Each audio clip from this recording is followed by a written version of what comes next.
अस्सलाम वालेकुम दोस्तों, मैं हूं खालिद रज़ा और आप देख रहे हैं रज़ा इलेक्ट्रॉनिक्स यूट्यूब चैनल। दोस्तों, आज की इस वीडियो में हम वॉशिंग मशीन की मोटर की रिपेयरिंग पे बातचीत करेंगे।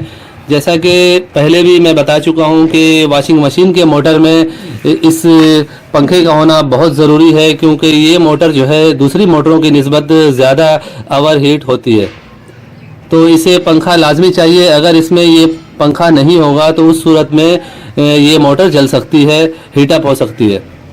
तो देखें, जैसा कि मैं आपको ये चीज़ दिखा रहा हूँ कि इसमें देखें यहाँ पे एक इस तरह 2 सूत का स्क्रू लगता है। जैसा कि हम इस पर को इस तरह से लगा देते हैं और इसके ऊपर ये स्क्रू लगा दिया जाता है इसे टाइट करने के लिए, सपोर्ट देने के लिए।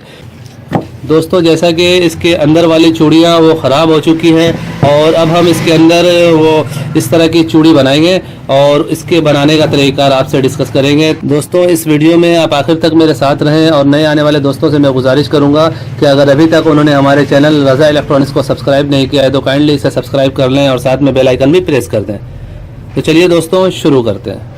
दोस्तों, जैसा कि हमारे पास ये देखें 1/4 का टब है। इसे हम आम तौर पे 2 सूत कहते हैं और मैकेनिकल लैंग्वेज में हम इसे 1/4 का बोल्ट कहते हैं।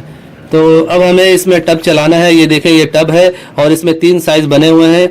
ये देखें, पहला जो आप देख रहे हैं इसमें चूड़ियाँ बहुत थोड़ी थोड़ी बनी हुई है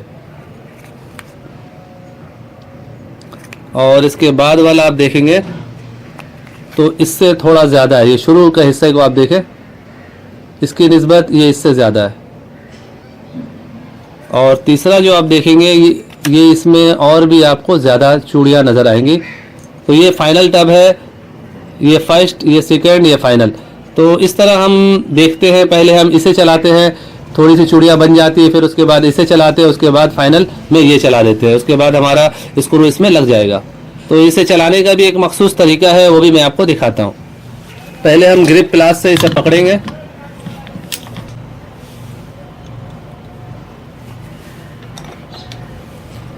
इस टब का हैंडल होता है, लेकिन हैंडल मेरे पास इस वक्त नहीं है, तो मैं पाने की मदद से इसे घुमा रहा हूँ।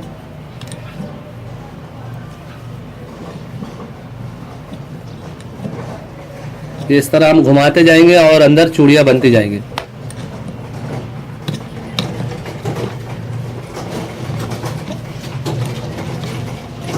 अच्छा, अक्सर ऐसा होता है कि हम इसे इस तरह घुमाते जाते हैं और फिर वापस ये नहीं खुलती है, तो हमें इसे सिर्फ टाइट नहीं करना है, इस तरह उल्टा सीधा रिवर्स फॉरवर्ड करते रहना है, क्योंकि इसमें पहले भी चूड़ियाँ बनी हुई थी, इस वजह से इसमें आसानी के साथ चूड़ी बन जा रही है। अगर हम नए सिरे से इसमें चूड़ी बनाते तो थोड़ा सा हमें ज़्यादा जोर लगाना पड़ता और थोड़ा ज़्यादा टाइम लगता। जैसा कि हमने फर्स्ट टब चला दिया है, अब ये दूसरे नंबर का टब हम इस पे चलाने जा रहे हैं। लेकिन आपको इस बात का एहतियात रखना है कि सिर्फ आपको टाइट नहीं करना है, लूज भी करना है। रिवर्स फॉरवर्ड करते हुए इसे आहिस्ता आहिस्ता बनाना है। जल्दबाजी अगर आप करेंगे तो टब इसके अंदर ही टूट के रह जाएगी।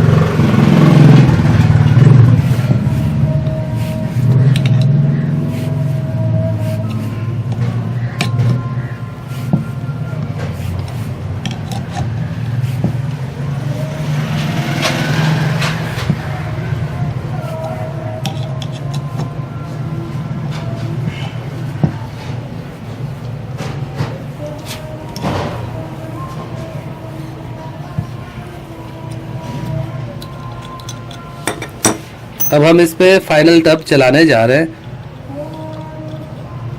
आप देख सकते हैं काफ़ी हद तक चूड़ियाँ बन चुकी हैं।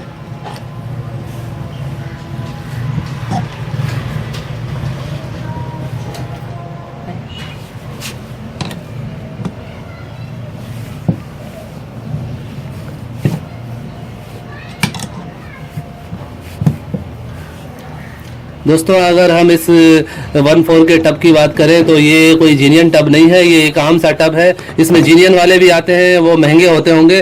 बहरहाल मैंने ये टब 200 रुपये में लिया है।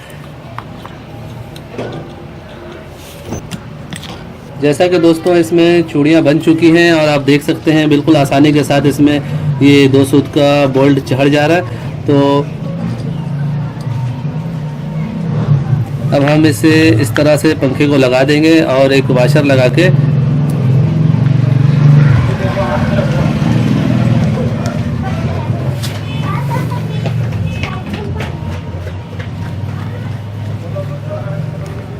अक्सर वॉशिंग मशीन की मोटर में इस तरह का मसला होता है कि जब हम मोटर को खोलते हैं या कोई कारीगर बीच वाले शाफ्ट में हथौड़ी का चोट लगा देता है, सामने से शाफ्ट की मुंह खराब हो जाती है और फिर उसके ऊपर हमारा बोल्ट नहीं चढ़ता है और जिसकी वजह से हम जब पंखा लगाते हैं तो पंखा बाहर की तरफ निकल जाता है। ये बिल्कुल आसान और इजी सा तरीक़ेकार था जो मैंने आपको दिखाया चूड़ियाँ बनाने के लिए।